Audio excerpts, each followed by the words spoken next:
नमस्कार, आप देख रहे हैं परमार्थ आवाज।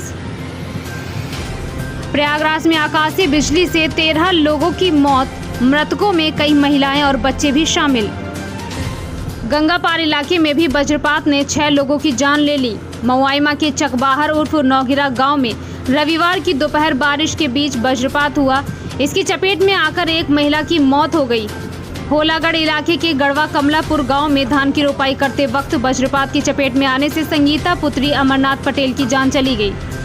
नवाबगंज के सराय दादन गांव में 17 साल की रंजना देवी पुत्र राम खेलावन धान की रोपाई करते वक्त वज्रपात का शिकार हो गई।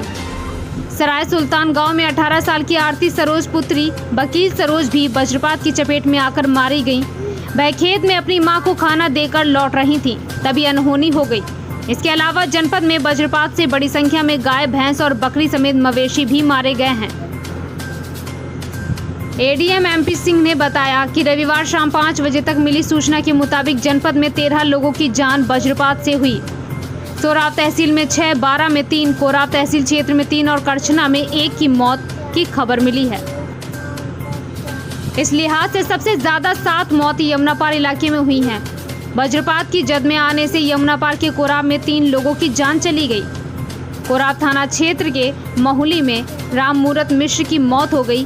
वह भाजपा के पूर्व मंडल अध्यक्ष राजेश मिश्र के चाचा थे। इसी बीच भगेसर गांव में भी बिजली गिरने से 13 साल के रामराज पुत्र छैल बिहारी और 11 साल के पुष्पेंद्र कुमार पुत्र राजेश कुमार की जान चली गई। उसी दौरान शंकरगढ़ के करिया कला गांव में खेत में काम कर रहे किसान की वज्रपात से जान चली गई। करछना में भी रोकड़ी गांव निवासी 55 वर्षीय त्रिभुवन नाथ पटेल की जान चली गई। वह खेत की मेड़ बना रहे थे। बारा के लोहगरा केवटान बस्ती में खेत में पिता के साथ काम कर रहे 18 वर्षीय हरिश्चंद्र बिंद पुत्र किस्मत लाल की जान चली गई। बारा के ही रेरा में कमलेश कुमार बिंद की वज्रपात से मौत हो गई।